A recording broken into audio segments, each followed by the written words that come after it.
Vamos a comenzar. Bienvenidos, bienvenidas a todas las personas que están con nosotros. Con ustedes el doctor Ariel Álvarez Valdés.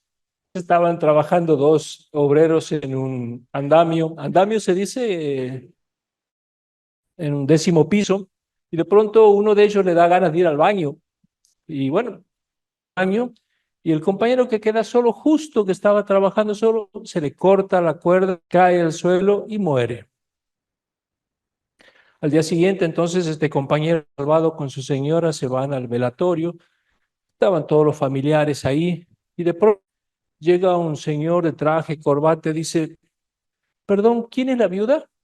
La señora, la viuda, dice: yo, aquí tiene un cheque de $10,000, dice, de un seguro de su marido.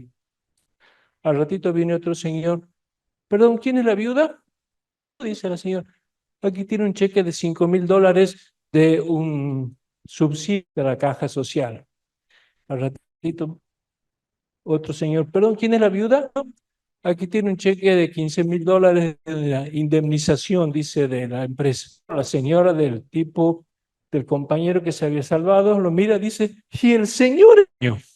Hay gente que vale más muerta que viva. Y eso es lo que ha pasado con Jesús de Nazaret. A Jesús lo hemos hecho más valioso muerto que vivo. Y tristemente hemos valorando más lo que ha hecho en las últimas horas de la cruz de todo lo que a lo largo de su vida. Y eso es algo lamentable para el cristianismo. Seguimos repitiendo, como decíamos ayer, que fue esos minutos u horas de su cruz lo que nos salvó, cuando lo que nos salvó fue el enorme esfuerzo que él puso por traer una realidad nueva, que es ese reino de Dios. Hoy quería un poco presentar desde la perspectiva histórica del Jesús histórico. Habíamos puesto eso, en busca del Jesús histórico, esta realidad de Jesús como profeta apocalíptico y predicador apocalíptico, que es una faceta desconocida. Creo que ninguno de nosotros, cuando habla de Jesús, se refiere a él como un profeta o un predicador de la línea de la apocalíptica.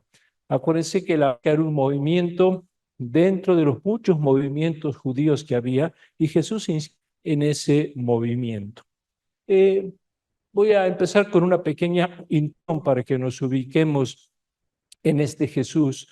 En 1906, un teólogo alemán de origen luterano llamado Albert Schweitzer, a lo mejor lo han sentido nombrar porque aparece en muchos libros y es muy conocido, publicó un sorprendente libro titulado La búsqueda del Jesús. Y en realidad en alemán, que es la lengua original, es un título más largo. En inglés, este título, La búsqueda del Jesús histórico. ¿Y qué decía este libro suente y escandaloso?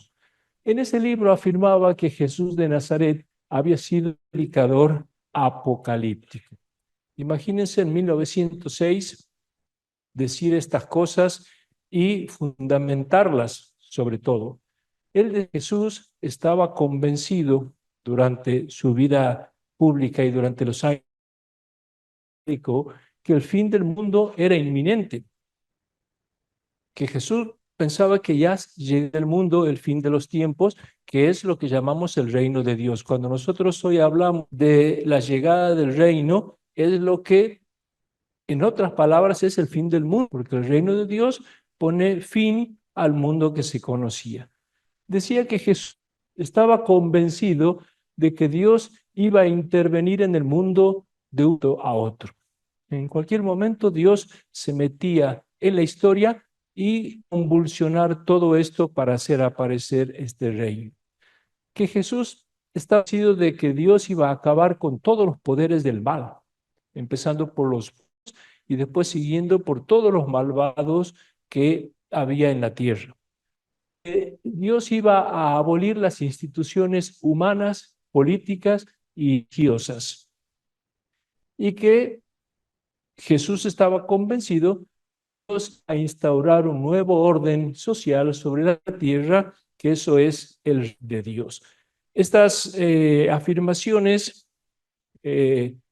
como diciendo que ese fin iba a tener lugar durante la vida de Jesús. Jesús estaba convencido de que todo esto iba a pasar mientras él vivía. Y eso lo convertía a Jesús en un predicador.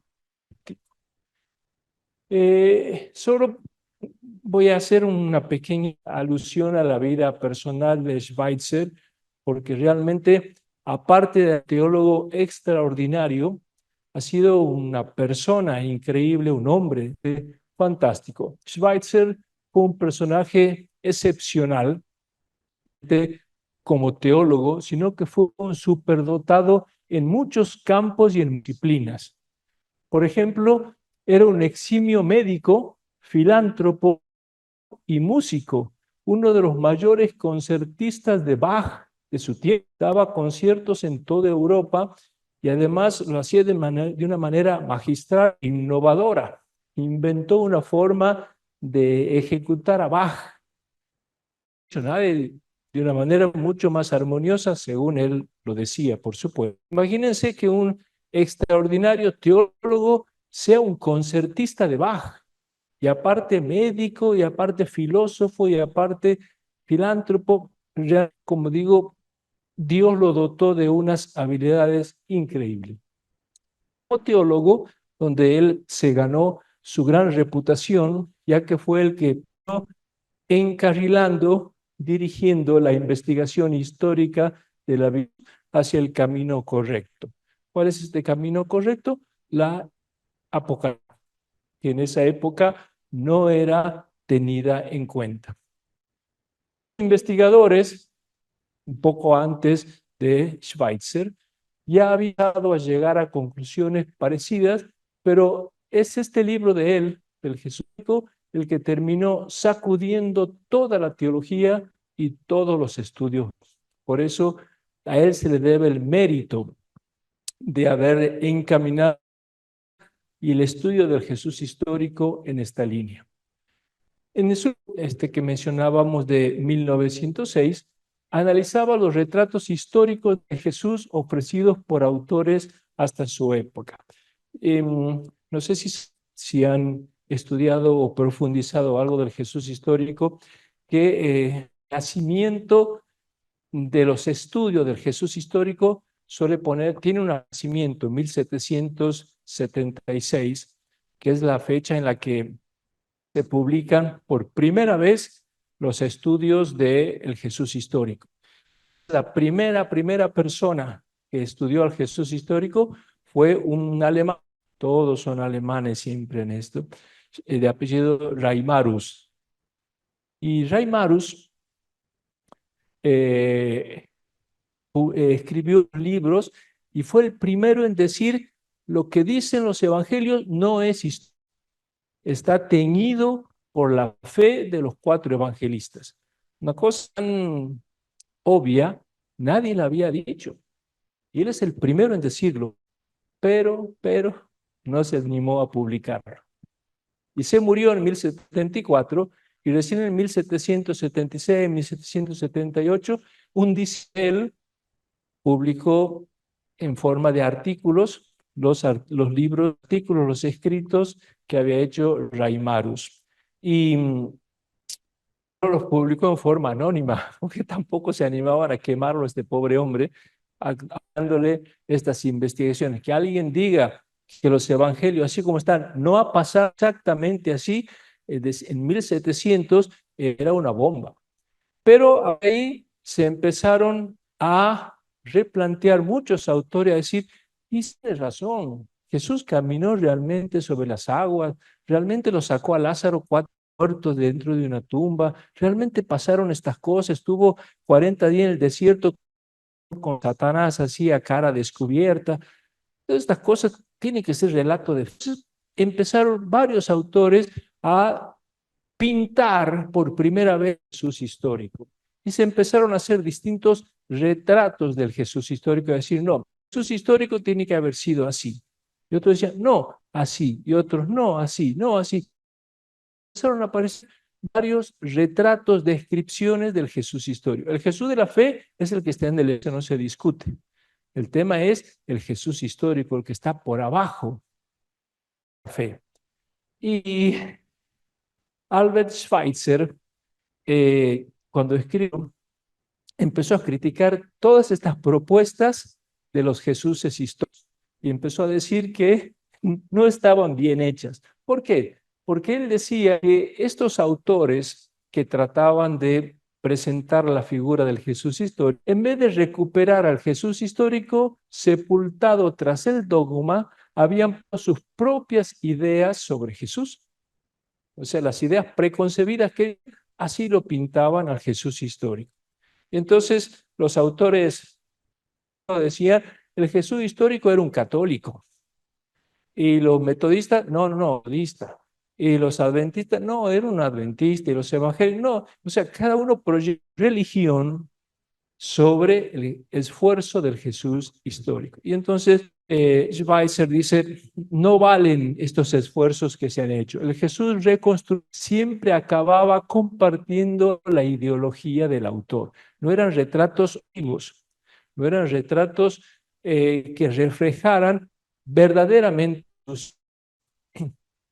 Y según la visión de Schweitzer, a Jesús actuarlo como un judío apocalíptico, es decir, como un profeta de los tiempos. Y esta es la originalidad de él, de Albert Schweitzer. O sea, si bien algunos tímidamente lo habían presentado así, no eran muchos los esfuerzos en esta línea. Y Schweitzer, convencidísimo, Jesús históricamente sí o sí era un predicador apocalíptico. Debemos esta idea de Jesús. Y decías, la vida y las enseñanzas de Jesús estuvieron dominadas por la esperanza de que el mundo iba a llegar durante su vida. Y como le quedó tiempo, a Jesús enseñó, quedaba poco tiempo, o sea, el mundo se iba a acabar, enseñó una ética radical. O sea, empezó a decir que había que renunciar a los bienes, había que perdonar todo el mundo, había que vivir de una manera extrema, porque no hay tiempo para más. Y por eso, predicación es tan exigente y tan radical. Tiene que ver con esta mentalidad apocalíptica de Jesús. La tesis del libro, esta que publica en 1906, fue escandalosa tanto para académicos como para los teólogos piadosos. Imagínense en 1906, cuando había distintos rostros del histórico, pero eran más o menos rostros dulcificados de Jesús. Parece esta bomba de Schweitzer diciendo, todas esas reconciliaciones están equivocadas, porque Jesús creía que el fin del mundo ya llegaba y que a todo que Dios iba a meter mano y que el mundo iba a terminar. Y eso iba mientras Jesús estaba vivo, y Jesús se equivocó. Jesús cometió un error gravísimo al creer algo que no sucedió. Esto es lo que decía Schweitzer, y como digo, imagínense lo que significó este libro.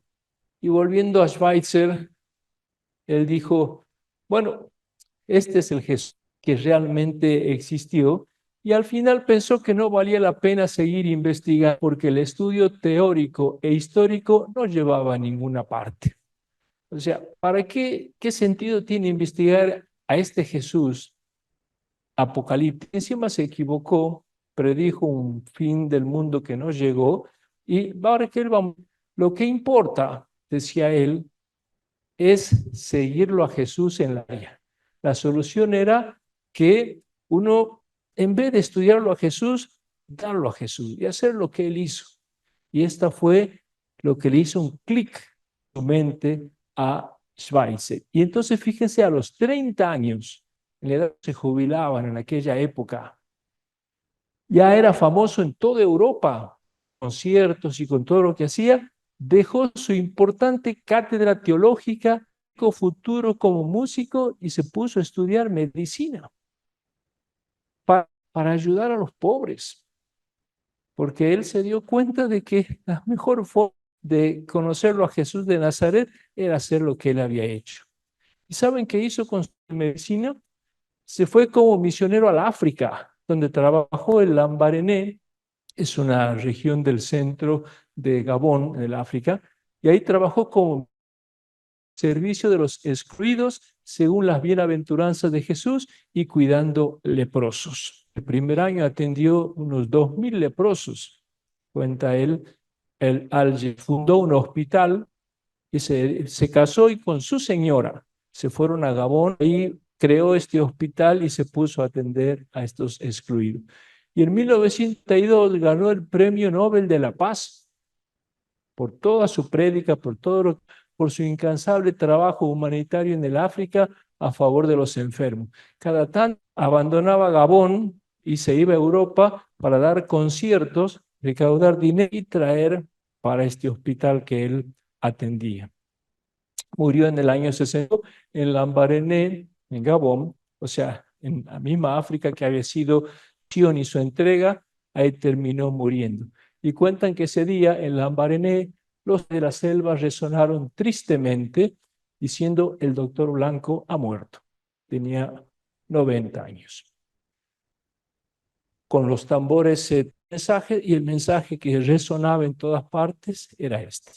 Realmente por eso digo que más allá de su libro impactante, su vida fue impactante y todos los que de alguna manera estudiamos al Jesús histórico tenemos que conocer también a este que ha marcado una línea fundamental en el estudio de Jesús. Pero estudios de este hombre y a lo que él propuso. En realidad, no todos los postulados de la tesis de Schweitzer fueron aceptados. Los teólogos empezaron a darse cuenta de que Schweitzer fundó muy bien su tesis. Y cuando uno fundamenta las cosas, es muy difícil rechazar. Cuando uno dice las cosas traídas de los pelos o prendidas con... Pero este hombre fundamentaba todo muy bien porque era un extraordinario teólogo. Y empezaron a aceptar. Pero claro, no todo lo que él decía estaba bien fundado. Y los académicos hoy reconocen que muchos de sus detalles errados. Pero, su conclusión mental hoy sigue siendo válida y acertada, que es que Jesús es un predicador apocalíptico. Lo fundamental de su tesis y de su construcción del Jesús histórico, que es que Jesús fue un profeta y un predicador apocalíptico, sigue siendo la idea dominante entre los estudiosos, tanto nacionales como seculares. O sea, a lo mejor nosotros están metidos en el área teológica, no nos hemos enterado, pero sé que hoy casi todos los teólogos aceptan esta mirada de Jesús. Fue un predicador, no es una novedad así de un francotirador que está trayendo una idea novedosa, esto es una idea ya bien asentada y bien firme en el ámbito bíblico hace rato y en el ámbito teológico también. Ahora, esto es lo que nos importa a nosotros y que ahora voy a desarrollar un poco la exposición. ¿En qué se basa la exégesis actual para aceptar esta hipótesis? Como les he dicho, los exegetas posteriores se dieron cuenta de que estaba equivocado, pero su intuición era correcta. Y entonces, ¿qué hicieron? A seguir investigando en esa línea y a acumular nuevos argumentos y nuevas propuestas para fundamentar la postura de Schweitzer. Y entonces lo que quiero exponer con ustedes es esto. ¿Cuáles son las afirmaciones de los exegetas, de los teólogos, para fundar que Jesús fue un predicador apocalíptico? Y nos basamos o se basan los exegetas en la asombrosa coincidencia que hay entre las ideas de Jesús y las ideas apocalípticas. Cuando nosotros ayer hemos visto algunas de el primer día también hemos visto algunas de las ideas de los apocalípticos, ahora las vamos a volver a repasar y vamos a ver cómo Jesús lo mismo y predicaba lo mismo. Lo que pasa es que como el reino de Dios, el mensaje de Jesús después fue como recubierto y endulcorado, dulcificado, con otras ramificaciones, y por eso un poco de su prédica apocalíptica, pero fundamentalmente la encontramos en su... Entonces vamos a ver, primero les voy a exponer la teología apocalípticos, brevemente algunas de las ideas, y después vamos a ver cómo Jesús se a estas mismas ideas.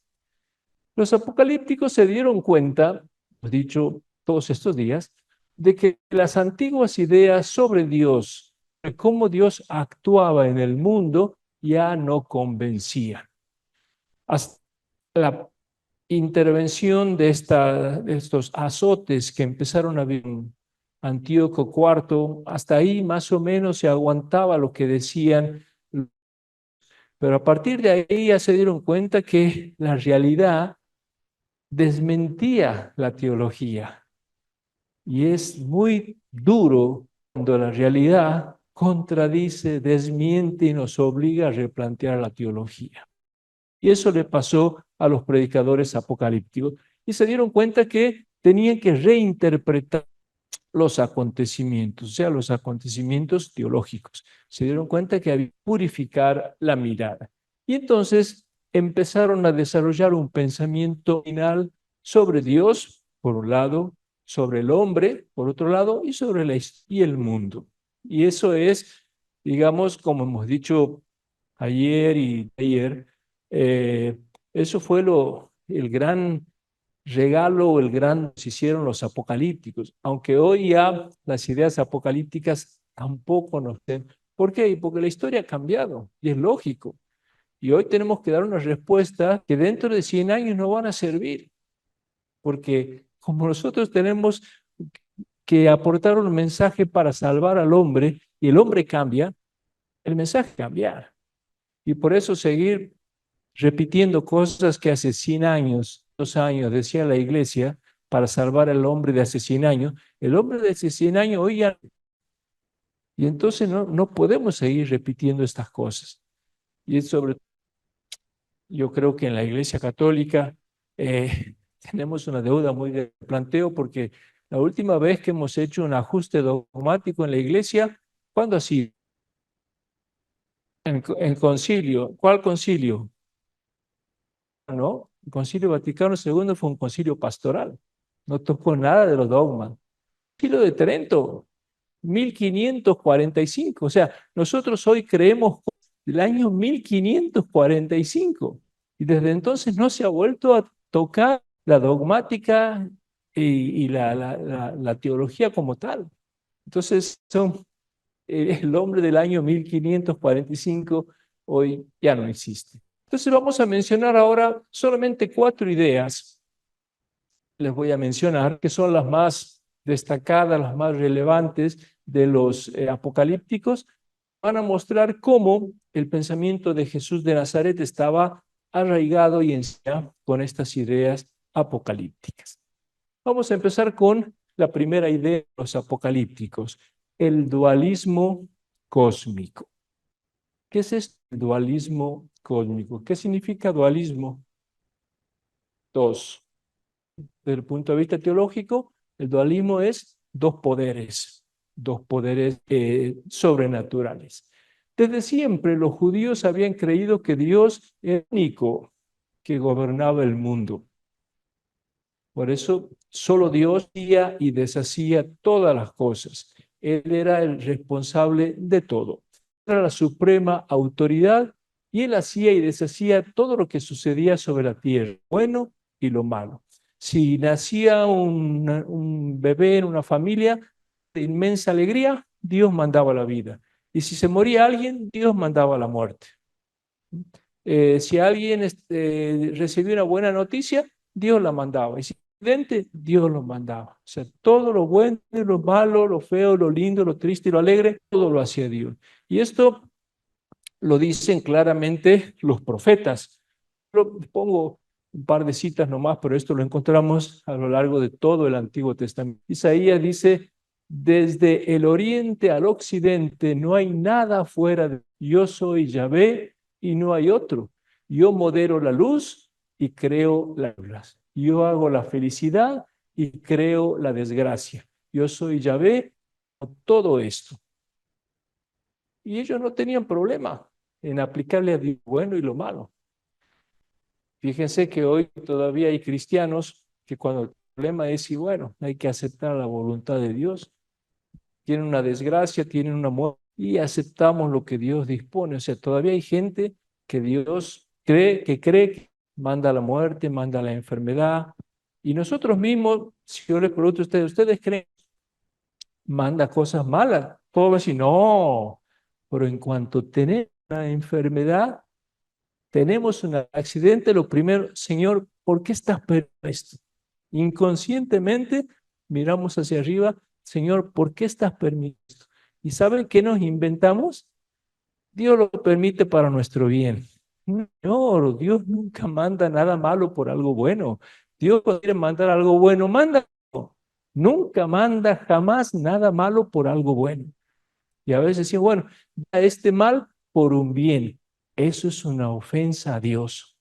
Dios no es mal por un bien. Pero hoy la gente para salvarlo a Dios, justificarlo a Dios, dice, bueno, Dios manda estos males.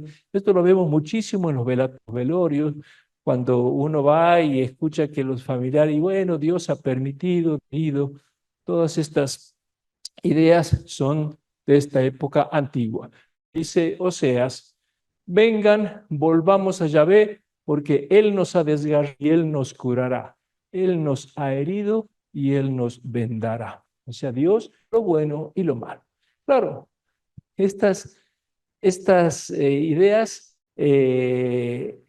se aguantan hasta cierto punto. Nosotros podemos decir, bueno, yo tengo, no sé, me duele el pie, me ha mandado esto, se me ha perdido tal cosa, me ha dado gracias, pero me asesinan un hijo, que Dios me haya mandado eso, han violado a mi hijita, Llega un momento en que el dolor es tan grande que ¿qué hace la gente? Pierde la fe. Y entonces los apocalípticos estaban experimentando un dolor terrible. ¿Y cómo justificar que era voluntad de Dios? ¿Cómo decir que Dios manda lo bueno y lo malo y que manda esas desgracias también? Y entonces, ¿qué hicieron? Pararon el pensamiento. Los apocalípticos comenzaron a desconfiar la idea de que Dios mandaba lo bueno y lo malo. Lo dice Isaías, sí, pero lo dijo hace mucho ya. Y lo dijo Oseas, sí, pero Oseas también. Y ellos empezaron a cambiar teología. Miren que animarse a corregir a los profetas es mucha osadía, y ellos la tuvieron. Y empezaron a ver que tenía que existir otro poder malvado que competía con el de Dios y que era el encargado de los males, porque los males están torturando, son tan terribles con Antíoco IV y que está prohibiendo la fe, son tan terribles que ya no podemos aguantar de decir que Dios lo ama. Y entonces tiene que haber un ser malvado que sea el que esté mandando esas cosas. Y entonces Dios dirigía las fuerzas del bien junto con los buenos. ¿Y qué hacía Dios? Dios era el encargado de la justicia y de todo lo bueno que hay en este mundo lo hace Dios, pero lo malo no.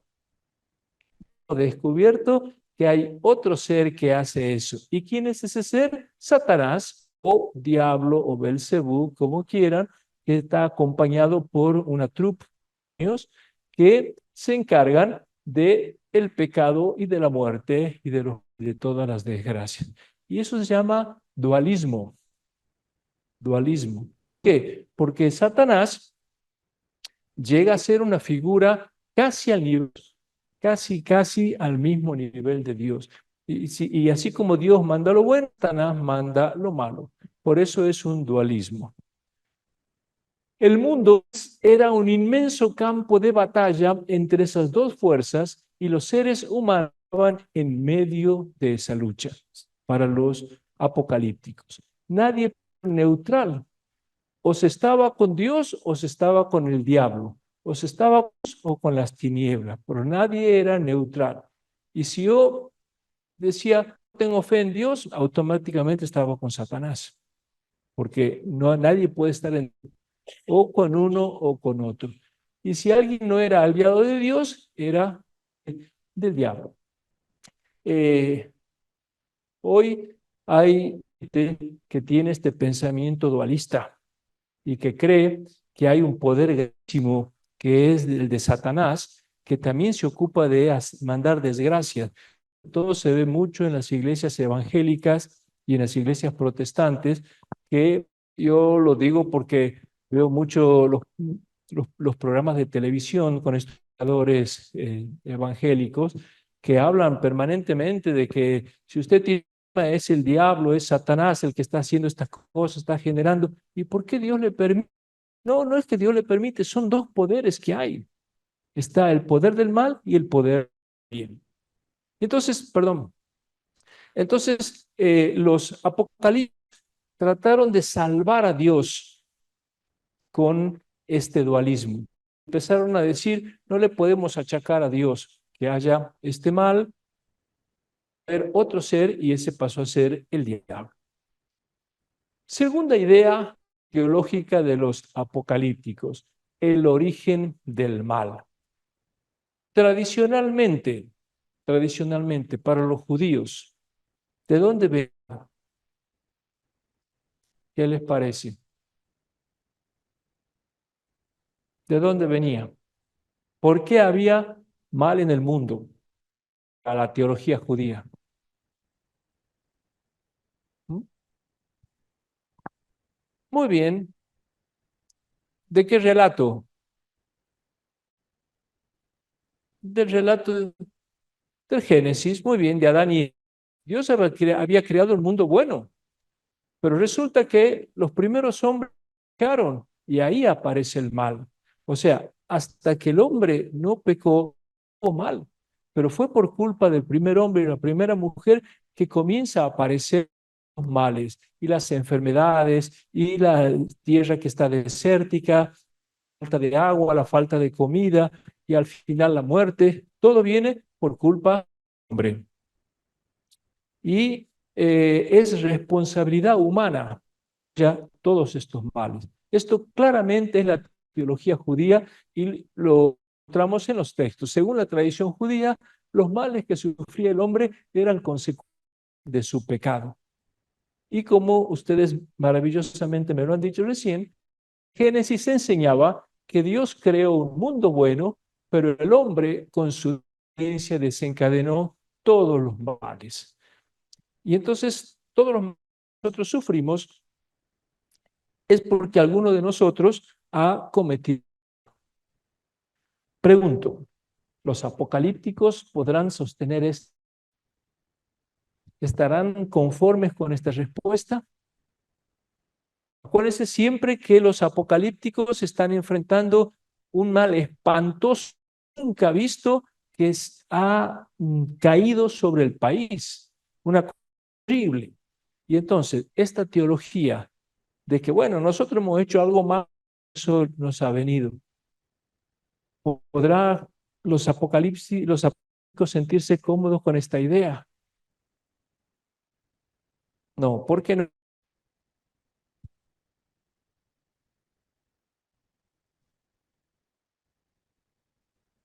Ujú.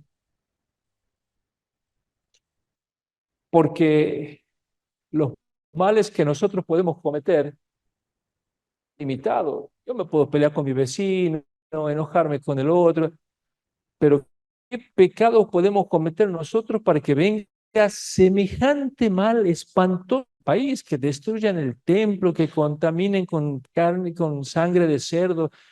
Estos males son desproporcionados frente a los pecados que podemos con nosotros.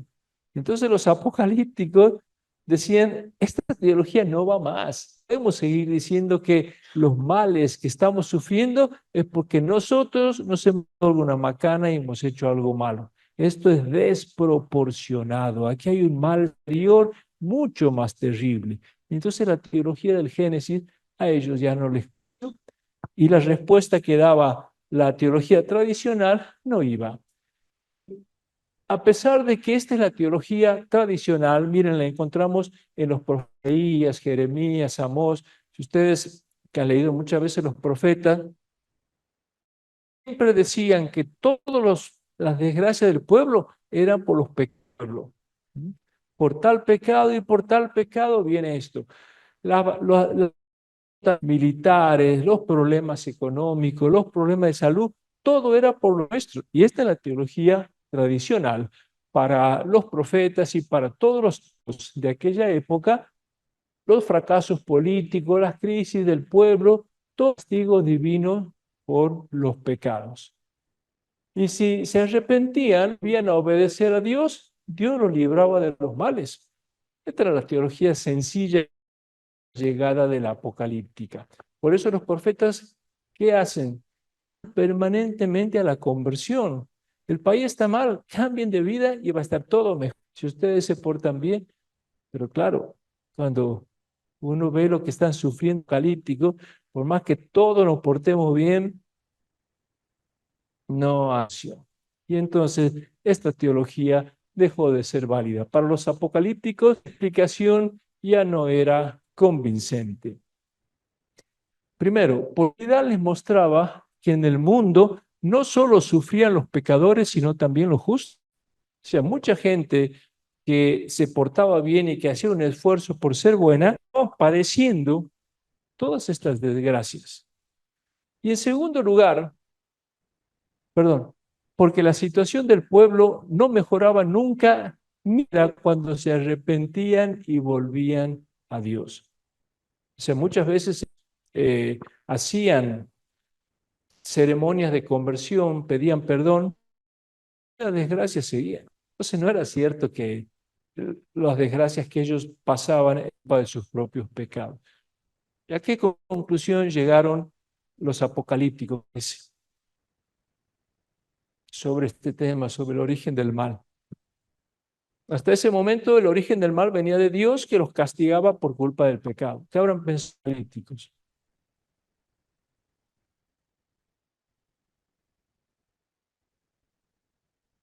Muy bien, que es esta otra fuerza satánica la que está generando estos males. Decían que los males que sufría el mundo no tenían su origen en un castigo de Dios, sino en Satanás. O sea, no era que Dios estaba acá al pueblo porque se portaban mal, sino porque hay un ser malvado llamado Satanás, mal por su cuenta, sin importar si nosotros somos buenos o malos, sin importar si somos justos, Satanás nos ataca por igual. Y entonces ya no hay porción entre el mal, los pecados que cometemos y el mal frío. Por alguna razón desconocida, y presten atención a esta idea que les puede parecer extraña, pero después la vamos a encontrar también. Por alguna razón desconocida, Dios le había cedido temporalmente más el control de la creación, la cual se hallaba por el momento en su dominio. O sea, los apocalípticos decían, hay una fuerza superior que es Satanás que está mandando los males. ¿Y por qué Dios no hace algo para frenarlo? No lo sabemos, pero Dios es como que le ha permitido, le ha dado como un tiempo, Satanás ataque al mundo y haga mal. Después va a recuperar, pero por el mundo está bajo el control de Satanás. Esta idea la encontramos muchísimo en los protestantes que, como digo, creen que por alguna razón desconocida, Satanás anda haciendo males y mandando desde o metiéndose en las familias, en la gente. ¿Y por qué? No lo sabemos. ¿Por qué Dios no nos defiende? No lo sabemos. O sea, es como que Dios le ha dado permiso para hacer estas cosas. Y entonces, temporalmente, por un tiempo, Satanás está a cargo del mundo. Esto pensaban los apocalípticos. Y por fuerzas del mal mandaban enfermedades, accidentes, violencia y muerte. ¿Y eso es porque yo me he portado mal? No. ¿Y me enfermo porque soy pecador? No. Porque Satanás está manejando los hilos de la historia como a él, porque hay un dualismo, una fuerza del bien y una fuerza del mal. Pero Dios en algún momento iba a volver a controlar el mundo y pondría los poderes del mal para instalar su reino. Entonces, los políticos decían, sí, miren, estamos padeciendo muchos males, son desproporcionados los males, pero es por un tiempo. Dios va a retomar el poder, volver a hacerse cargo. ¿Y por qué le ha dado permiso a Satanás? No lo sabemos. Lo que sí sabemos es que en un momento Dios va a poner fin a todo esto y Él va a volver a ser el reino del mundo, el reino a la tierra. Tercera idea de los agnósticos: el fin del mundo es inminente. La idea también la desarrollaron ellos.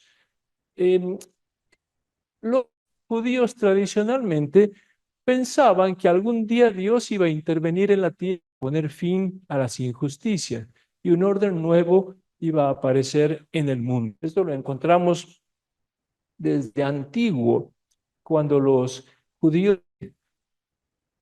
preocupaban de ver lo mal que estaba el mundo, decían intervenir iba a poner orden.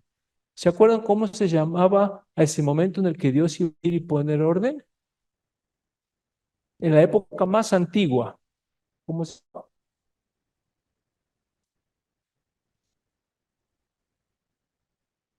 se, cómo le llamaban los profetas?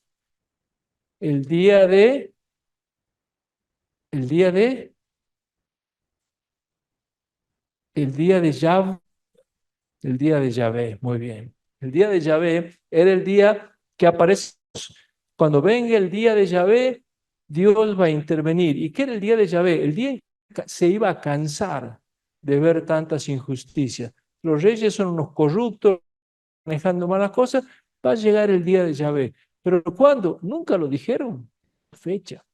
Solamente anunciaron, y como digo, desde muy antiguo, convicción judía de que Dios en algún momento se iba a meter en la historia, iba a intervenir, iba a poner fin a todos estos males, y en la época más antigua, como digo, le llamaban el día de Yahvé. Lo encontramos en Amós, en Oseas, en Isaías, todos vienen hablando del día de Yahvé. Posteriormente se le nombre y pasó a llamarse el reino de Dios, o sea, se lo identifica con el reino de Dios. El reino de Dios no es más que el día de Yahvé anunciado por los profetas. Pero de cuando Jesús habla, bueno, el diluvio en realidad no aparece como un día de Yahvé porque estamos en la época, digamos, prehistórica, digamos así. Es a partir de los y concretamente con Amós, es cuando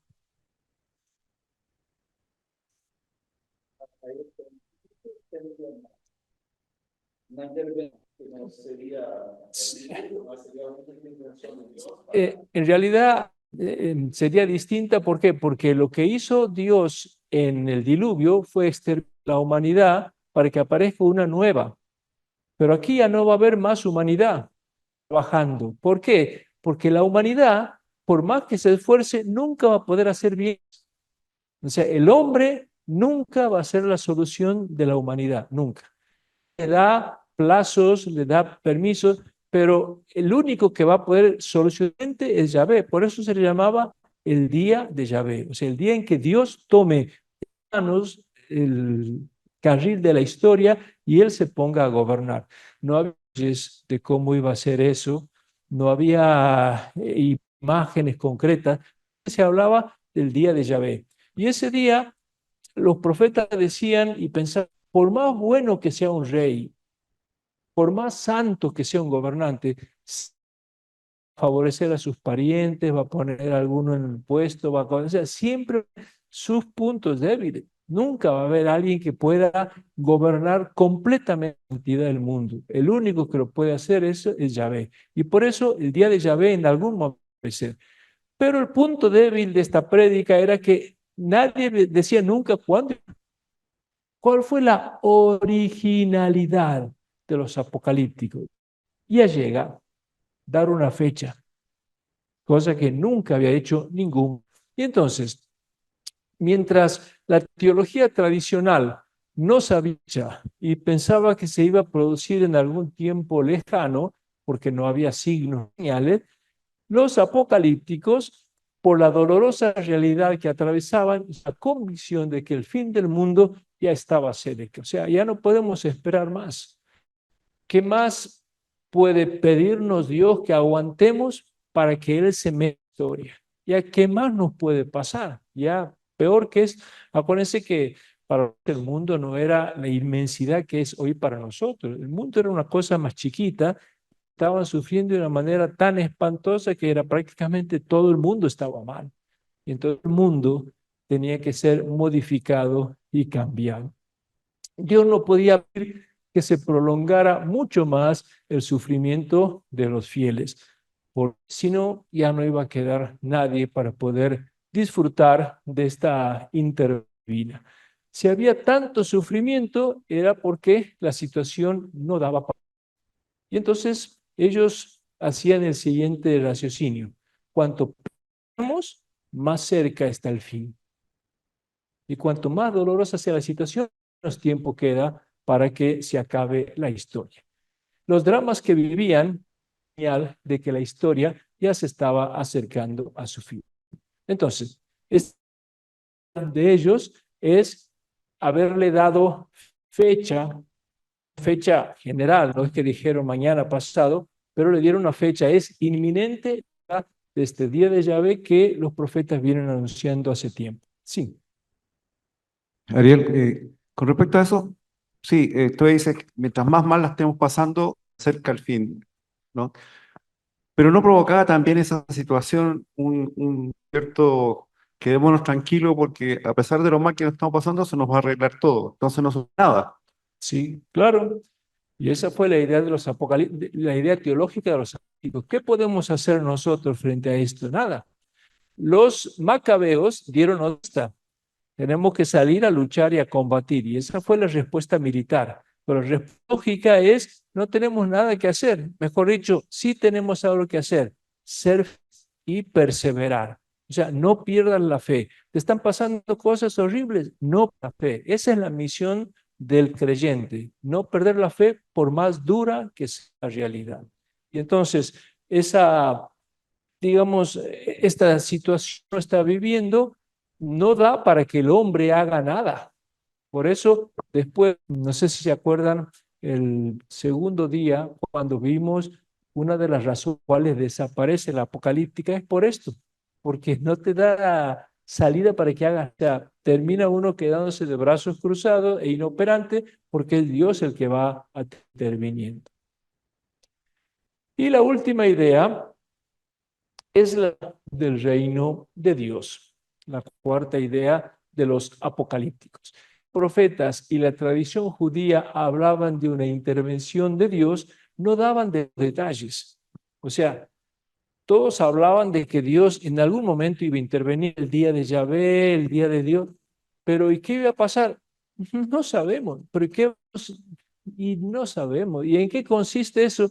Y bueno, consiste en que va a venir fin, pero y más o menos, y no sabemos, nadie daba ningún detalle. Lo que decían los profetas era que ese día, que muchos creían que iba a ser de luz, iba a ser de oscuridad de los pecadores y que le iban a pasar muy mal los pecadores, pero ¿qué detalles daba? O sea, era una idea general y vaga. Sus características incógnita. Nadie sabía concretamente en qué consistía ese. Los apocalípticos, en cambio, llenaron el anuncio de la llegada del reino con numerosos detalles. Y esta fue otra genialidad de ellos. Porque si yo sé en qué va a consistir ese reino, algo puedo aportar en esa línea. Algo puedo aportar, aunque sea de los detalles. Ahora, si es en líneas generales, no sabemos qué podemos hacer. Entonces, cuando el reino de Dios llegara, no traería solo bienes espirituales, sino que a vida y bebida para todos. Pues el reino de Dios iba a ser justo un momento en que todas las necesidades básicas nuestras iban a quedar cubiertas. Y nosotros decimos, pero qué tontería decir que uno va a poder comer. Claro, nosotros porque todos los días. Pero esa gente no comía todos los días. Pensemos en los campos de Galilea. Pensemos en los agricultores, en los de las zonas más pobres de Judea. Comían una vez al día y con suerte. Nosotros pasamos 2, 3 horas sin comer y decimos, tengo hace 3 horas que no como. 3 horas que no como. 2 horas que no como. No digo aquí cada 10 minutos. Pero cuando estamos en nuestra casa, desayunamos y a las 2 horas decimos, ay, qué hambre que tengo, ¿no? Hambre tiene la que pasa 1, 2, 3 días sin comer y que comen frugalmente. Provoca dolores terribles el hambre. Nosotros no sabemos lo que es el hambre. Y esta gente, entonces decirle, miren, van a comer gratis todos los días, todo quieran. Eso era una promesa extraordinaria. Y van a poder tomar lo que quieran. Y va a haber agua, va a haber agua. Y nosotros abrimos el grifo y tenemos agua y decimos, qué promesa tonta. Ellos tienen que ir a buscarla en algún pozo, si había, en algún río, en algo, porque era desierto. Entonces, prometerle que van a poder comer y beber era una promesa magnífica, llena de expectativas. Y pensaron que sería una época de prosperidad y de abundancia en la tierra. O sea, la llegada del reino iba a ser para que toda la gente que está materialmente pasándola mal pudiera pasarla. Y no solamente en comer y beber. No iba a haber enfermos, ni discapacitados, ni pobres, ni excluidos, y todos gozarían del bienestar, exuberancia y vida. Esta idea es muy, muy importante para entenderlo a Jesús de Nazaret. Muy importante. Por eso tenemos que recalcar esa apocalíptica que lo va a marcar a Jesús. Los apocalípticos decían, no solamente mal porque no tenemos comida ni bebida, estamos mal porque no hay médicos, no hay remedios, no hay hospitales, no hay dónde llevar a la gente, hay discapacidad, hay gente que lo pasa muy mal. Cuando venga el reino, todos se van a sanar, todos y va a haber armonía en las familias. Y entonces, claro, la expectativa, ¿no?, era verdaderamente impactante. Sí, tranquilo, no hay problema. Te va a retar Manuel, pero no hay problema. No, es que escuchando eso, me viene esto de como que empieza a lo mejor también un tema sobre la justicia, ¿no? Esta justicia como restaurativa, que no tiene comida, que no tiene esto, que no tiene lo otro, lo va a tener ahora porque la justicia va a ser más plena. Sí, pero como vamos a ver después, no quiero espoliar lo que va a hacer Jesús y lo que va a decir Jesús, pero todo esto lo va a hacer Dios. O sea, no es que nosotros, ni la gente, ni nadie va a salir a la justicia, por eso es el reino de Dios. Dios es el que va a esta abundancia. ¿Quién va a poder traer abundancia en el mundo entre nosotros? Persona, ¿qué autoridad humana puede dar de comer a todo el mundo? Nadie, solo Dios. ¿Quién puede curar a todo el mundo de repente? Nadie, solamente Dios. Entonces, expectativas puestas en Dios. Y por eso se habla de el reino de Dios. Y va a hacer aparecer ese reino. Y él era el encargado. Entonces los chicos, ¿qué hacen?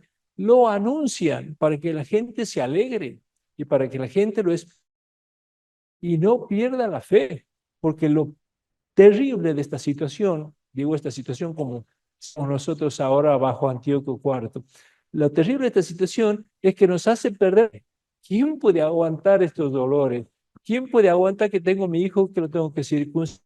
No lo puedo circuncidar, si lo circuncido me matan y mi hijo no va a formar parte de la alianza. ¿Quién que no podemos leer la palabra de Dios y no podemos ir al templo y no podemos... ¿Quién puede aguantar? Para gente creyente, muy religiosa, era una situación estable, aparte de los saqueos, de los robos. Entonces, la primera actitud es perder la fe. Pero con esta propuesta, wow, miren lo que va a venir si ustedes aguantan. Se viene el reino de Dios, entonces la gente apuesta de nuevo por su fe y persevera. Bueno, aquí el pensamiento apocalíptico. Y hasta aquí presenté ideas como dije ayer y antes de ayer también, los apóstoles tienen muchas más ideas, cualquier manual o cualquier libro de la se las puede resumir, pero yo he puesto estas cuatro centrales porque, por un lado,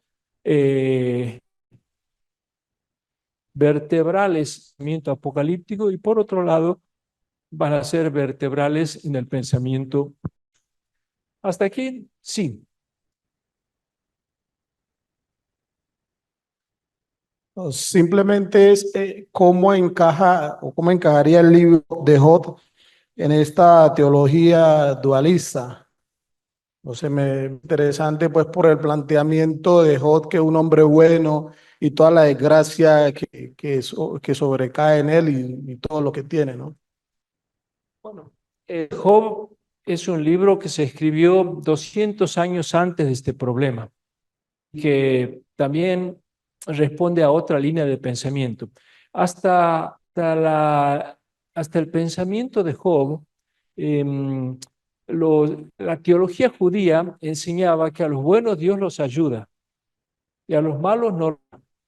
Y eso era lo que cualquier judío sabía. Alguien, un autor que no sabemos quién es, empezó a darse esa teología no es cierta, porque hay mucha gente buena a la que le va mal, y hay gente mala a la que le va bien. Y empezó a decir, ¿cómo es posible eso? Y entonces se escribió de Job para denunciar esa teología. Y entonces el libro de Job es la historia de un hombre muy bueno, hace sacrificio, hace ayuno, hace ofrenda. Incluso si sus hijos a lo mejor no han cumplido todo, él hacía todo, y le viene una terrible desgracia. Vienen los enemigos, le matan los animales, a los hijos, le matan el ganado, le mata la suegra. Bueno, eso eran los bienes, pero mal es que también está la muerte de la familia. Y que dice, ¿qué es lo que dice Job? Fíjense lo que dice Job. Dios me lo quitó. No dice Dios me lo quitó, Satanás me lo quitó. Dios me lo dio y Dios me lo quitó. O sea, Dios es el responsable de mi desgracia y lo aceptaba. Y después vienen más desgracias. ¿Por qué? Porque, claro, Satanás le dice a Dios, bueno, pero un poquito la enfermedad ibas a ver. Y entonces Dios le dice, bueno, tócale también el cuerpo. Y dice una llaga de la cabeza a los pies, una enfermedad terrible. Hijo, agua, Dios me lo dio, Dios me lo quitó. Y la esposa de Job le dice, pero sos un estúpido, sigues creyendo en Dios, pero insultalo a Dios y mandalo a pasear y deja de creer. Y ahí es cuando Job no aguanta más y empieza a insultarlo a Dios. Y lo insulta de una terrible. Hay gente que habla del paciente Job. ¿Qué paciente Job?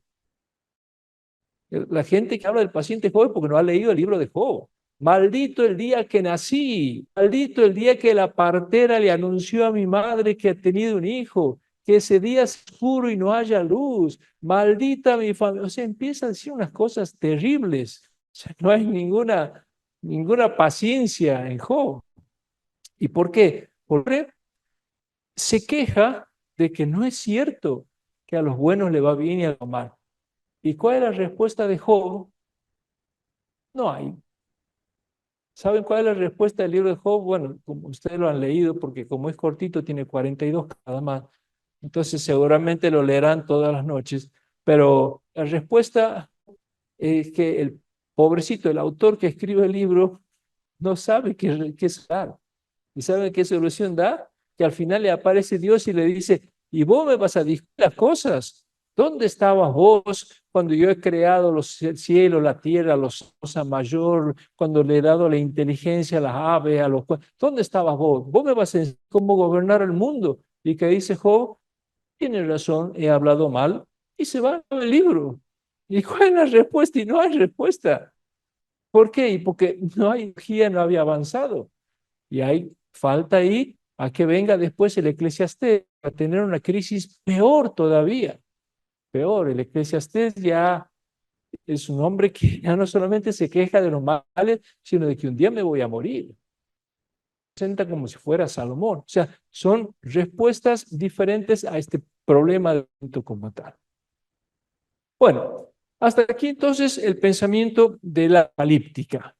Vamos a ver ahora las ideas apocalípticas de Jesús. Cómo Jesús participa también de este ideario mental de los apocalípticos. Si ahora analizamos la prédica tal como aparece en los evangelios, descubrimos que Schweitzer tenía razón en esto de encaminarnos hacia la perspectiva de un Jesús apocalíptico. Schweitzer estaba orientado y nos ha encaminado a nosotros bien. El pensamiento de Jesús coincide fundamentalmente con el pensamiento de los apocalípticos judíos. Y esto es lo que ahora quiero hacer. ¿Qué voy a hacer? Estas 4 ideas que eran fundamentales en la apocalíptica y mostrarles cómo las respeta a rajatabla estas 4 ideas. Y de alguna forma nos lleva a que nosotros pensemos el Jesús que tenemos en la cabeza. El verdadero Jesús histórico en la cabeza o uno que nos hemos hecho a nuestro gusto. Schweitzer denunciaba que cada uno se ha inventado un Jesús que no es el histórico. Primera idea, el dualismo cósmico. ¿Se acuerdan qué decían los apocalípticos? Los apocalípticos creían que en el mundo hay una lucha entre Dios y Satanás. Por eso habla de dualismo. Los apocalípticos decían que el mal que hay en el mundo no puede venir de Dios, tiene que venir de Satanás. Jesús cree en eso. Jesús está convencido de eso. Ya al comienzo de su vida pública, Jesús aparece marchándose al desierto para luchar contra Satanás, ayudar a los ángeles. Son textos que todos los conocemos. Marcos 1, cuando Jesús se termina de bautizar, a continuación el Espíritu lo empuja al desierto y permaneció en el desierto 40 días siendo tentado por Satanás. Estaba entre los animales de y los ángeles lo servían. O sea, Jesús se va a luchar al desierto con las. Miren, en aquella época se creía que los demonios habitaban en el desierto. Por eso, cuando comienza el movimiento monacal, los monjes, ¿a dónde se retiran? Al desierto. ¿Por qué? Frenar los demonios para que no entren a la ciudad. O sea, le van a hacer un favor a los ciudadanos retirándose al desierto y poniéndose a rezar en estos monasterios para que, o sea, no era una huida del mundo, como a veces hemos dicho, ellos se escapaban del mundo, no, iban a hacerle un favor a la gente para frenar a los demonios en los desiertos, no entrarán a la ciudad. Esa era la mentalidad de los monjes y de los anacoretas. Los demonios pululaban y habitaban en las zonas del desierto. Y entonces Jesús también es desierto para enfrentar a Satanás y para luchar contra él. Los otros 3 tentaciones de Jesús, sabemos que 3 es un número simbólico. Jesús fue tentado toda su vida, no tuvo 3 tentaciones. Entonces, Mateo y Lucas que Jesús tuvo 3 tentaciones y nada más. Y yo digo, qué chiste, si yo también tengo 3 tentaciones en mi vida y nunca más, hasta yo me hago santo. Pero no, o sea, no es que Jesús tuvo solo 3 tentaciones. Las 3 son un número simbólico que están todas las tentaciones de su vida. Y por eso, al fin de la última cena, Lucas dice que Jesús le dice a sus discípulos, ustedes me acompañaron en todas mis tentaciones. ¿Cuándo lo acompañaron los de Jesús en todas sus tentaciones? Si aquí estaba solo. ¿Cuándo lo acompañaron? A toda su vida. Esto nos muestra que Jesús fue tentado toda su vida. Pero los evangelios las resumen en 3 tentaciones a todas las tentaciones de Jesús. Pero sobre todo en exorcismos se ve a Jesús convencido de que está combatiendo contra demonios, espíritus malignos que se han apoderado de la gente. En aquella época se creía que los demonios entraban en las distintas categorías de las personas, se atormentaban. Con el poder de Jesús, libera a los enfermos. Por ejemplo, en Marcos 1:34 dice que a muchos aquejados de diversas enfermedades y expulsó muchos demonios. a hablar a los demonios, pues le conocía. O sea, la misión de Jesús es luchar. ¿Por qué? Porque Jesús también cree que hay un dualismo y que hay demonios que no le obedecen a Dios. ¿Y por qué no le obedecen? Y porque es una autoridad. Eso es dualismo, autoridad independiente de Dios. Entonces, estos demonios no respetan ni obedecen ni siguen órdenes de Dios. Y Jesús tiene que luchar con poder. Libera a los niños, también Jesús. ¿Se acuerdan el caso de este muchacho que cuenta Marcos? Perdón, de la hijita de la Sirofenicia, una mujer cuya hijita estaba poseída de un espíritu inmundo, vino y se postró y le rogaba que expulsara de su hijita al demonio. Si el demonio no respetaba, también una criatura la posee. Libera a los jóvenes, y este es el caso. Uno de entre la gente le dijo: Maestro, te he traído a mi hijo, que tiene un esmudo, y donde quiera que se apodera de él, lo derriba, le hace echar espumarajos de dientes y le deja rígido. Jesús ha subido, dice Marcos, a la transfiguración, lo lleva a Pedro, Santiago y Juan, y deja a los otros abajo, en un pueblito que hoy se llama de Burilla. La tradición dice que ahí se quedaron esos 9, y cuando baja Jesús encuentra con un lío terrible. ¿Y por qué? Porque un papá ha traído a su hijo y los 9 dice que le imponían las manos, gritaban, hacían exorcismo y no podían hacer nada. Ven llegar a Jesús y el pobre padre viene corriendo y dice: por favor, Señor, así muchacho, le he pedido a estos 9 ineptos y ninguno podía curar ni hacer nada. Jesús le dice: no, es que esto solamente se puede hacer gracias a la oración. Entonces, aquí tenemos este exorcismo donde cura a este muchacho que era lunático.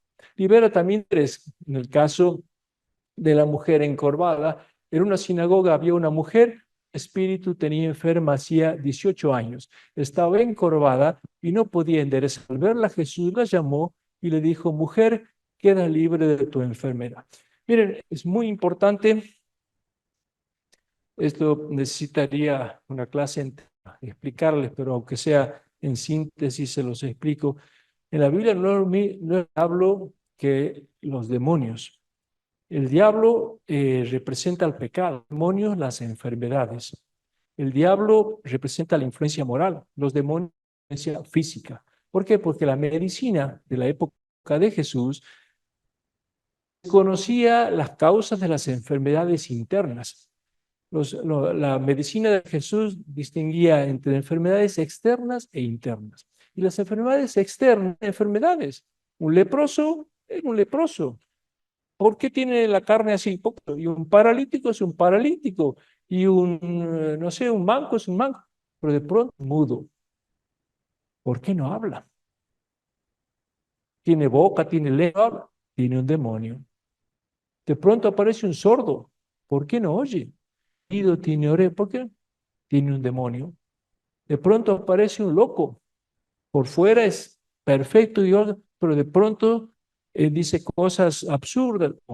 Aparece un epiléptico que está conversando y de pronto le sale espuma por la boca, se cae. Entonces, en la Biblia, en los evangelios, nunca un paralítico está endemoniado, nunca un leproso está endemoniado, pero todos los sordos son endemoniados, los mudos son endemoniados. Eso lo pueden, si tuviera, lo mostraría, pero ahora no tengo. Pero simplemente lo que quiero decirles es que los demonios, lo que hoy son los virus. Cuando nosotros vamos al médico, no aquí, soy extraordinario en Colombia, pero en otros países, cuando uno va al médico y el médico no tiene, ¿qué le dice? Tiene un virus. O sea, con eso, ¿verdad? En la época de Jesús, cuando no se sabía qué tenía, tiene un demonio. Los demonios. Hoy sabemos que los demonios no existen. ¿Por qué? Porque sabemos por un mudo. Sabemos los problemas que tiene la cuerda vocal, sabemos por qué un sordo no oye, sabemos por qué hay un epiléptico. Entonces hoy los demonios no existen. Los demonios han desaparecido la teología. No podemos creer más en los demonios porque era un término de la medicina de Jesús, que no tiene nada que ver con el diablo. El diablo es otra cosa diferente. Los demonios eran los virus de aquella época. Y hoy, como digo, nadie cree poseído, sabemos que no existen las posesiones, sabemos que no existen los endemoniados, sabemos que no existen los demonios, sabemos que hacer un exorcismo a una persona es muchísimo daño, mucho daño. ¿Por qué? Porque como no tiene ningún demonio, convenciendo, imagínense que me traigan a mí un endemoniado, pobrecito que tiene alguna y empezamos todos al demonio, al demonio, al demonio. Si le quedaba alguna duda de que perfectamente convencida de que tiene un demonio adentro. Entonces, hacer exorcismo es tremendamente dañino. Lamentablemente en la Iglesia Católica se sigue haciendo, pero no aquí en estos países, sino en otros países lejos, lejos se hacen estos. Pero a lo que quiero llegar es cómo Jesús, que es un judío del siglo I, creía en los demonios. Okay, porque no había quien le dijera que era un término de la medicina. En aquella época todo el mundo lo creía y todo el mundo lo aceptaba. Hoy nosotros ya no lo aceptamos, pero lo creía. Sí. ¿Sí? Expulsado um demônio que 2 pastores não expulsaram. Muy bien. A mulher tinha ria del trigêmeo. Ela foi a médico, ¿Está bien? teve segurança para ir com esse. Se Perfecto. foi. ¿Sí? Yo como sacerdote me llamaron para hacer exorcismo y yo también he muchos poseídos, ¿sabes cómo? Enseñándole que no existía el demonio. Y hacer los textos y mostrándole que era un término de la medicina de aquel tiempo. Una vez me trajeron una mujer, pobrecita, le habían hecho 6 exorcismos, y se curaba, pero volvía a recaer, y se volvía a curar y volvía a recaer, y curaban el síntoma, pero le dejaban la raíz. Entonces, al final yo le dije, mire, me he hecho 6 exorcismos, mire, yo le expliqué todo, y me dice, pero entonces yo nunca he tenido, nunca, pero jamás he tenido un demonio. No solamente no ha tenido, no lo va a tener nunca. Esa mujer se fue sin volver a tener ninguna posesión. O sea, cuando enseñamos a la gente la verdad, la gente se libera. Y lamentablemente en nuestra iglesia todavía hay muchas prisiones.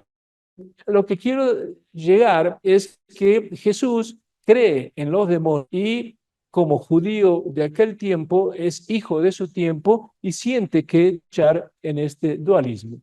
Cuando Jesús se enfrenta a los demonios, estos sabían en los evangelios que él ha venido a acabar con ellos. Por ejemplo, había en su sinagoga un hombre poseído por un espíritu inmundo que se puso a gritar: tenemos nosotros contigo, Jesús de Nazaret, has venido a destruirnos, sé quién eres tú, Dios.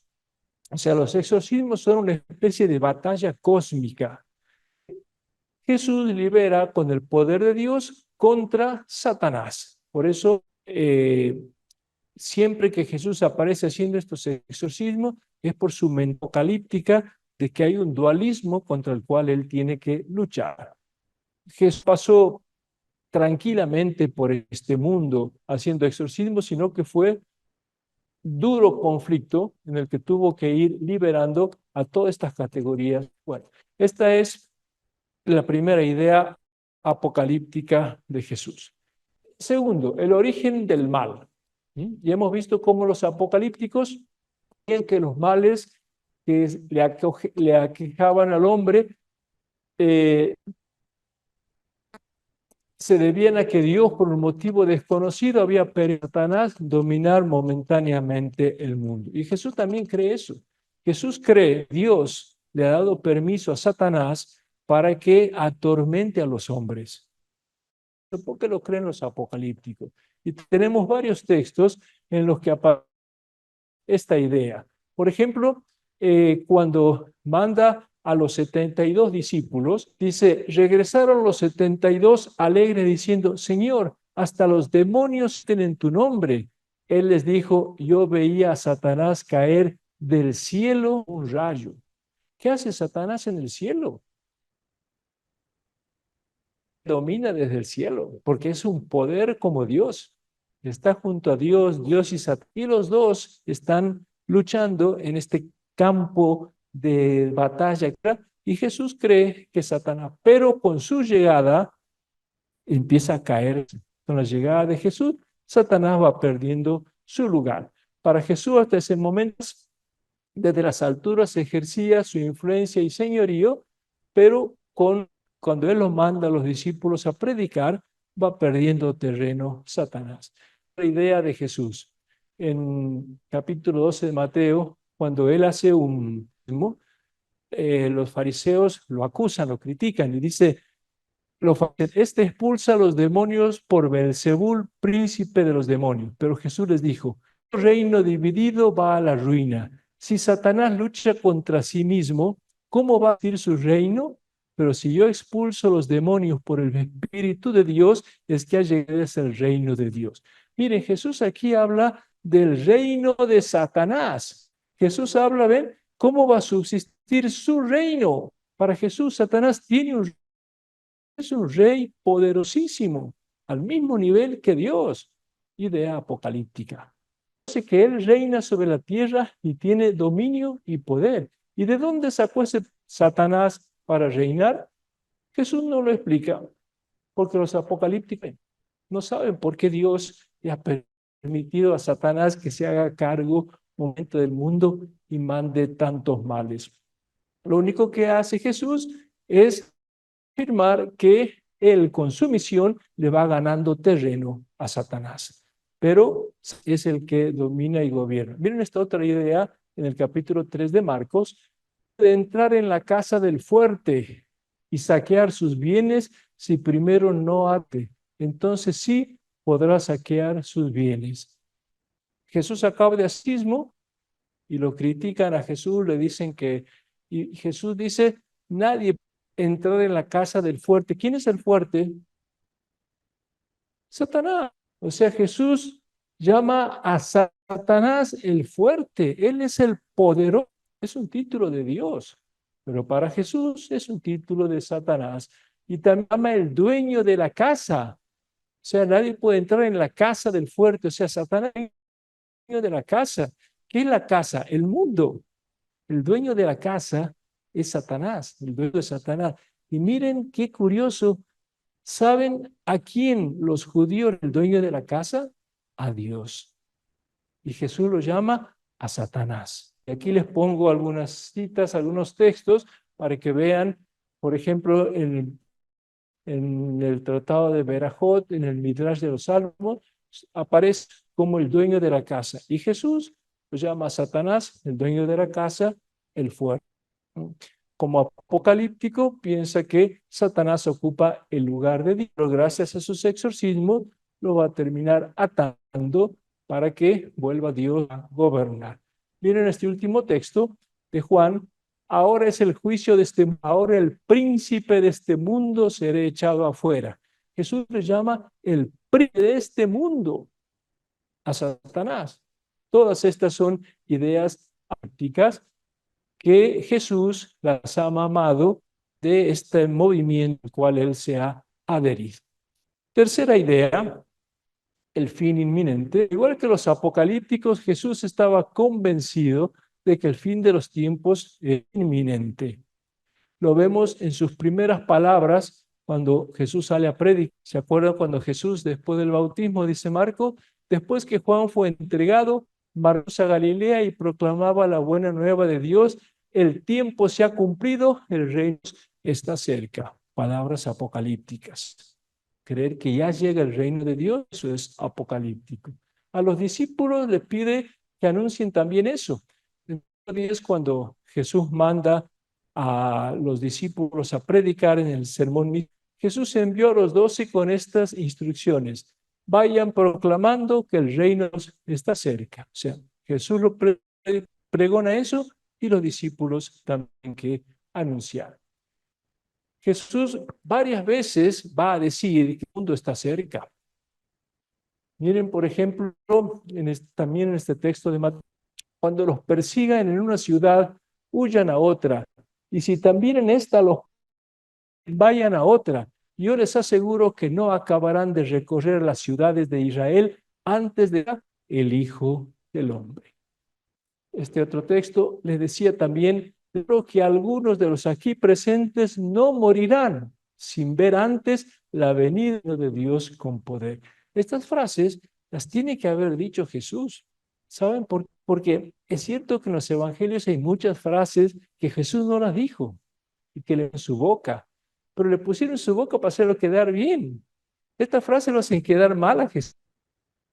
¿Por qué? Porque no se han cumplido. Por lo tanto, es imposible que sean inventadas por los evangelistas, porque Jesús queda muy mal con estas frases. Por lo tanto, tienen que ser históricas, frases que realmente las dijo Jesús y pudieron silenciar o acallar los evangelistas.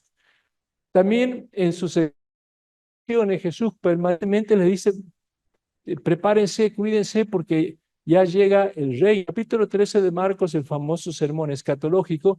De la higuera aprendan esta parábola. Cuando ya sus ramas están tiernas y brotan las hojas, saben que el verano está cerca. Así también cuando vean que sucede esto, sepan que Él está cerca a las puertas. En verdad les digo, pasará esta generación sin que todo esto se cumpla.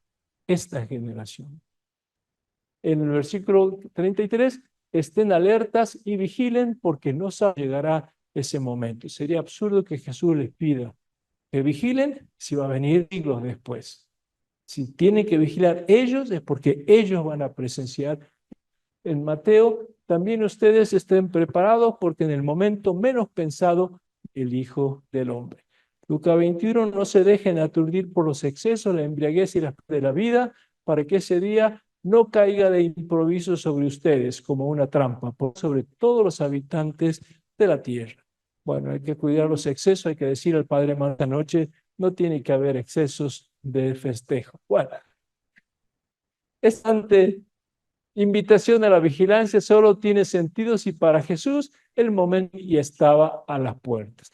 Y la última idea, para mí la más importante, los detalles de la llegada del reino de Dios. Como los apocalipsis, Jesús creía que la aparición del reino de Dios sería una época de prosperidad material en la tierra. Cuando leemos lo que Jesús piensa del reino de Dios, nos damos cuenta de que Jesús nunca creyó en el cielo, ni creyó en la otra vida, porque describe cómo va a ser ese paraíso de una manera tan material que no puede reflejar la vida eterna. Jesús no habla del cielo ni de una vida en el más allá. Como buen judío, creía en un mundo aquí, en la tierra, donde por un lado los pobres iban a tener sus necesidades cubiertas, los enfermos se verían curados, todos podrían comer, beber y vestirse, sin penurias, y lo vemos en sus dichos más importantes. Por ejemplo, Pedro tomando la palabra le dijo, ya lo ves, nosotros lo hemos dejado todo, hemos seguido. ¿Qué recibiremos pues? Jesús les dijo, yo les aseguro, en la región, cuando el Hijo del Hombre se siente en su trono de gloria, todo aquel que haya dejado casas, hermanos, hermanas, padre, madre, hijos o campos por mi nombre, recibirá el trono y heredará la vida eterna. O sea, Jesús les promete casas, tierras. ¿Eso va a haber en el cielo? No. ¿Por qué? Porque van a recibir muchas bendiciones aquí en la tierra y la vida eterna. Pero la tierra no es en el cielo. O sea, Jesús sí creía en la vida eterna, pero produjera la resurrección de los muertos y vamos a resucitar todos aquí a la tierra y va a vivir para siempre aquí, pero no en el más allá. Por eso Jesús les promete bienes materiales y la vida eterna. Cuando describe cómo será el reino, lo imagina un gran banquete. En el sermón de la montaña, de la llanura, porque es la versión de Lucas, felices los que tienen hambre porque serán saciados. El reino van a tener para comer. Mateo dice, muchos vendrán de occidente para sentarse a la mesa con Abraham, Isaac y Jacob en el reino de los cielos. Imagina que el reino va a ser una mesa inmensa donde Abraham, Isaac y Jacob van a llegar, se van a sentar en la mesa y va a ser que todo el mundo venga a comer gratis y todo el mundo lo pase bien. Eso es el reino de Dios para Jesús, que todos tengan cubierta esa necesidad. Una vez dice que Jesús estaba comiendo en una casa, uno de los comensales le dijo, dichoso el que pueda comer en el reino de Dios. O sea, el reino de Dios va a ser para poder comer tranquilo.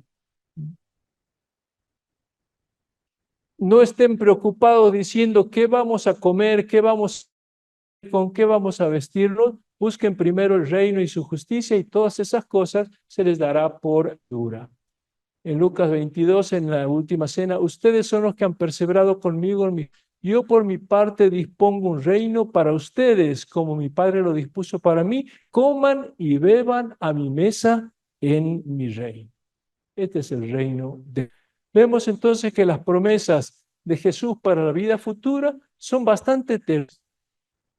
Y por eso Jesús, como anuncia que va a llegar esto, donde no va a haber enfermos, no va a haber hambrientos, no va a haber gente que lo pase mal, como algo del reino, ¿qué hacía él? Curaba a los enfermos, multiplicaba, sanaba a la gente que estaba mal, perdonaba los pecados. ¿Por qué? Porque es pasar cuando llegue el reino. Y fíjense, ¿por qué Jesús no le dio de todos los hambrientos? Porque lo iba a hacer Dios en el reino. Jesús lo hacía como un bautista, nada más. ¿Por qué no curó a todos los paralíticos? Porque Jesús donde muestra de lo que iba a pasar cuando venga el reino. Dios iba a hacer que todos los paralíticos, esta era una señal nomás. Por eso Jesús hace estas pequeñas señales, que eran signos o señales de ese reino que iba a venir.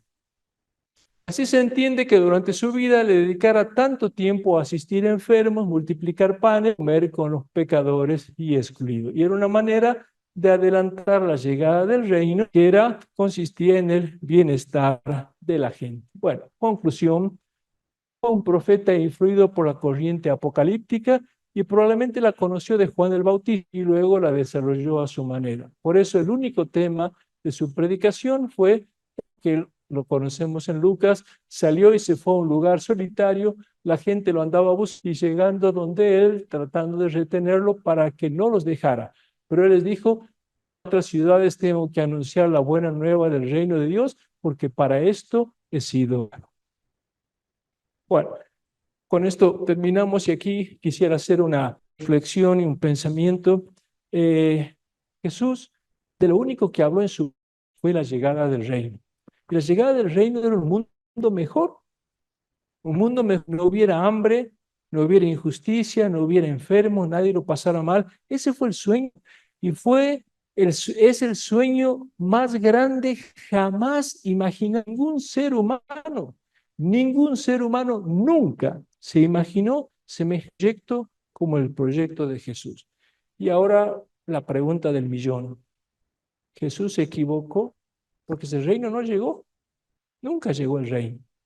¿Jesús se equivocó? La respuesta que yo doy es no, se equivocó. Pero Jesús tenía un conocimiento limitado. Porque el enviado divino que sea, un judío del siglo I, no podía saberlo todo. Jesús acertó en todo menos en una cosa. Le faltó un solo dato a Jesús en lo que no acertó. O sea, sí acertó en que tenía que llegar ese reino y que iba a venir a transformar el mundo. Pero el dato que le faltó fue que Jesús creía que ese reino lo iba a hacer Dios. Dios iba a transformar este mundo para que no haya hambre, no haya sufrimiento, no haya... Y esa era su creencia. ¿Por qué? Porque todo judío del siglo I pensaba que Dios lo hacía todo. Y entonces, y ese fue el dato que le faltaba a Jesús. ¿Cuál fue el dato que le faltaba? Darse cuenta de que ese reino lo tenemos que hacer nosotros. Él se equivocó. No se equivocó, se limitó pensando que era una tarea de Dios. Podía manejar, pero nosotros hoy lo manejamos. Y por eso hoy nuestra tarea, si es que queremos ser fieles a Jesús, es trabajar por el reino. Y a mí me da mucha pena ver cómo nuestra iglesia está en tantas cosas que no tienen nada que ver con el reino. Y en decretos, y en documentos, y en organizaciones, y en celebraciones, y en un montón de cosas. ¿Y qué tiene que ver todo eso con el reino de Dios? Con que la gente no tenga hambre, no lo pase mal. Y a veces uno dice, bueno, pero entonces la iglesia tiene que ser una ONG.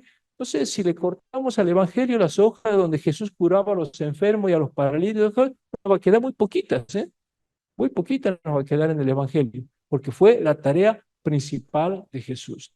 Por eso yo creo que Tendríamos que reconciliarnos con este Jesús predicador apocalíptico y tratar de revertir esta forma como nosotros trabajamos como iglesia. Me parece que yo no estoy desilusionado ni desesperanzado, al contrario, veo que cada vez que nosotros ayudamos a una persona, secamos la lágrima de alguien, consolamos un dolor, tratamos de socorrer a cualquier persona, ahí va apareciendo de a poquito va apareciendo ese reino que le debemos a Jesús. Se lo debemos entre todos, porque Jesús dio la vida nada más que por eso, y se lo debemos. Pero la buena noticia es que cada vez que nosotros hacemos retroceder cualquier situación de dolor, va apareciendo el reino por el cual soñó Jesús. Muchas gracias.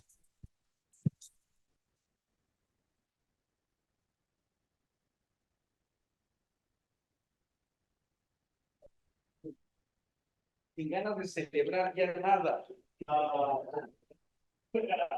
Pero la propuesta del reino es celebrar la vida. Gracias, doctor Ariel Álvarez Valdés. Seguramente que el día de mañana cerrará con broche de oro todas estas magníficas historias, experiencias tan radicales, tan ciertas, tan evangélicas, que nos invitan a llegar a la esencia de la enseñanza de Jesús. Muchas gracias. Nos vemos el día de mañana.